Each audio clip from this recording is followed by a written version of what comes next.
Hey everyone! Welcome to another idiom lesson. Today's lesson is break a leg with me, Miss SJ.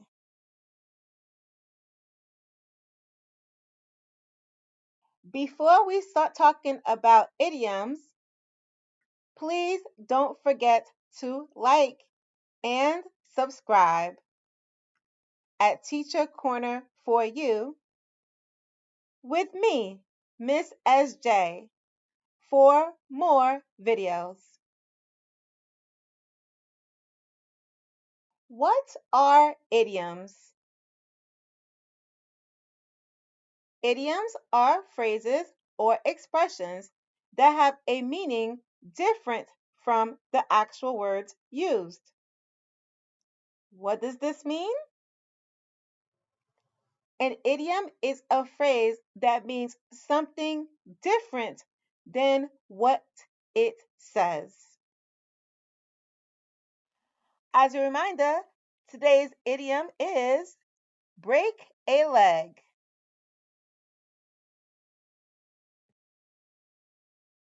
Let's look at the image. In the image, we see a leg has been broken.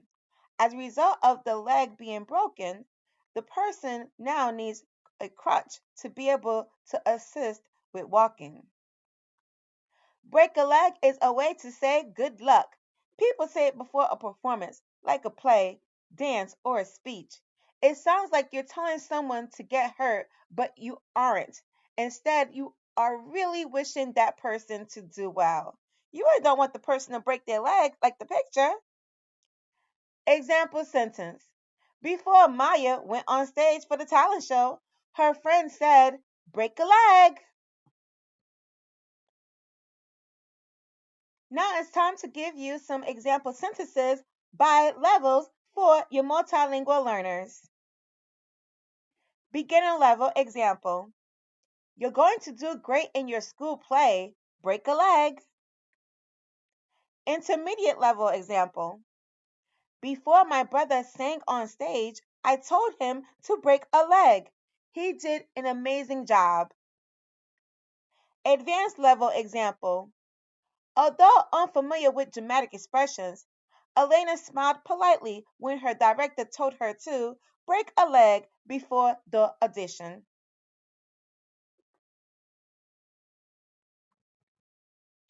Time to read break a leg in context.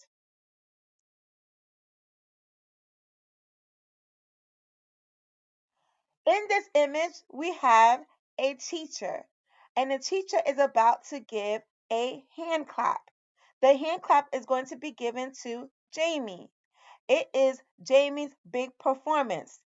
Before he gives the hand clap, he says, break a leg. That's the image, break the leg, where he's giving her advice and appears in the background. The Wizard of Oz is going to be the performance.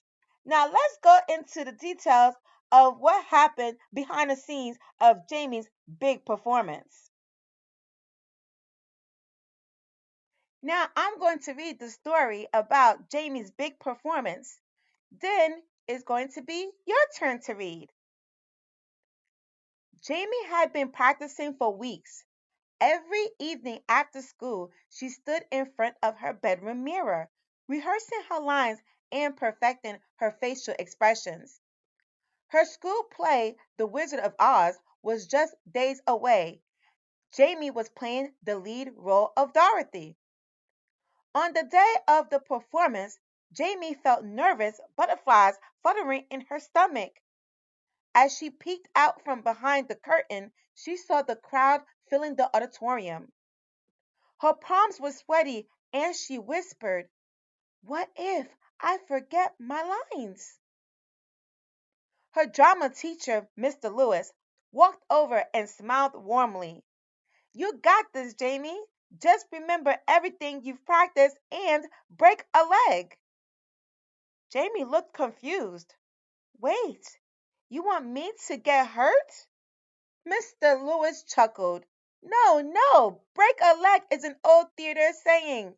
It actually means good luck. Jamie smiled with relief. Oh, thank you. I'll try my best. When the lights came up and the curtains opened, Jamie stepped forward confidently. She remembered her lines, hit all her marks, and even earned a standing ovation. After the show, Mr. Lewis gave her a high five.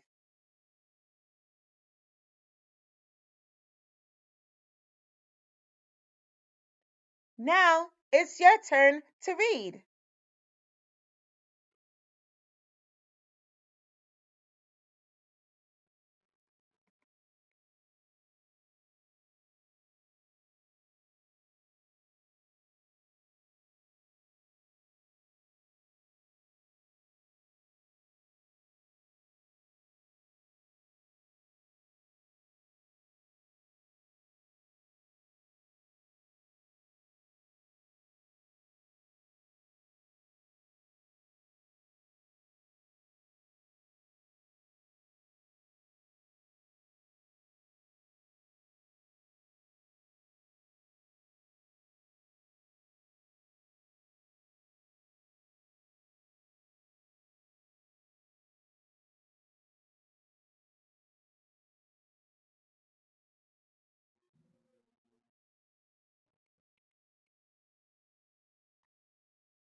Time for reading comprehension questions. Here are some tips for multiple choice questions. Number one, make sure you understand what the question is asking before looking at the answer choices. Number two, underline or highlight key words. Pay attention to important words like who, why, how, not, or main idea because they guide your thinking. Number three, try to answer before looking at the choices. Think about the answer in your head first, then see which option matches best. Number four, eliminate wrong answers. Cross out any answers that are clearly wrong or don't make sense. This improves your chances if you need to guess. Number five, go back to the text. Reread the part of the story the question is about. Look for evidence that supports your answer. Number six, watch for tricky words.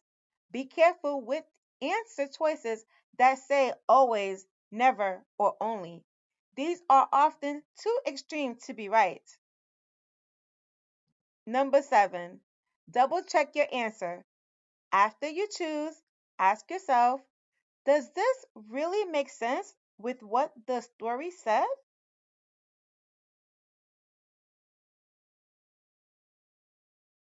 Time for the questions. Question one, what was Jamie preparing for? A, a spelling bee, B, a dance recital, C, a school play, D, a soccer match.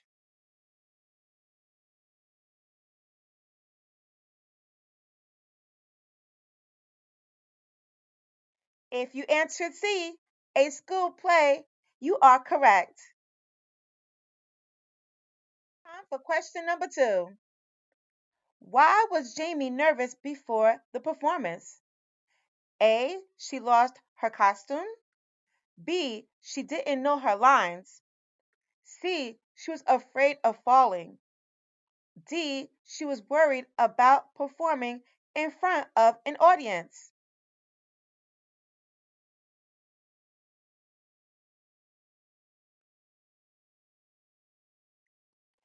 If you answer D, she was worried about performing in front of an audience, you are correct. Time for question number three. What did Mr. Lewis mean when he said break a leg? A, be careful. B, take a break. C, good luck. Or D, don't get hurt.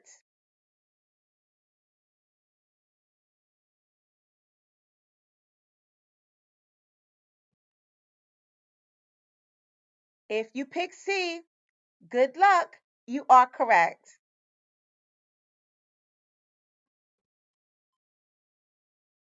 Now it's time for open ended questions. How did Jamie feel before and after the performance? Explain using details from the story. Here are some tips for open ended or reading comprehension questions. Restate the question. Start your answer by turning part of the question into your topic sentence.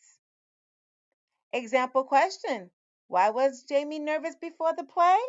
You could start with a topic sentence for your answer, such as Jamie was nervous before the play because.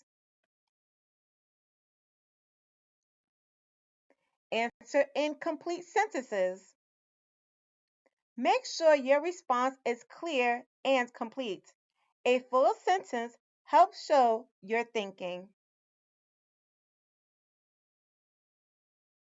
Use evidence from the text.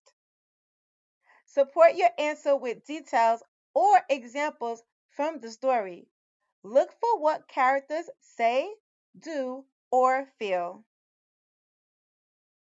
Here's a tip: use phrases like in the story or the author shows. Explain your thinking. Don't just copy from the story, add your own explanation. Tell why the evidence supports your answer.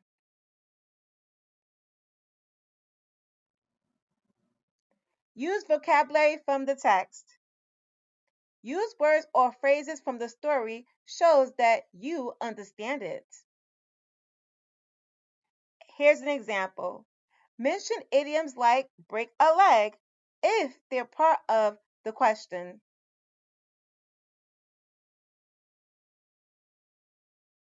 Here are some sentence starters.